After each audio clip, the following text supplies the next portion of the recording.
శ్రీ పరమాత్మనే నమః. అందరికీ నమస్కారం. ఈ రోజు శ్రీమద్ భగవద్గీతలోని ప్రథమ అధ్యాయమైన అర్జునుడి శారీయోగంలోని 34వ శ్లోకము.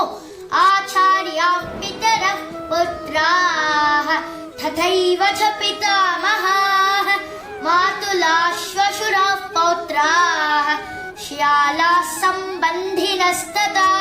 భావం: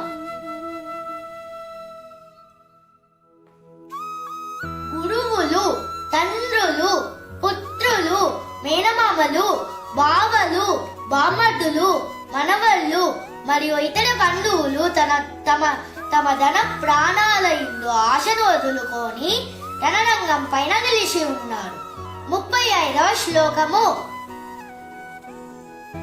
ఏతాన్నహంతుమిచ్ఛామి ఘ్నతోపి మధుసూదన అపి త్రైలోక్య రాజ్యస్య హేతో కిన్ను మహీ కృతే.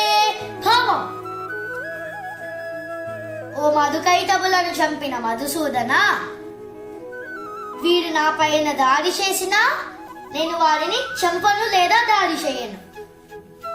ఈ ధృతరాష్ట్రుడి తనయులను చంపి ముల్లోకాలకు ఆధిపత్యం వహించిన నాకు తృప్తి కలగదు.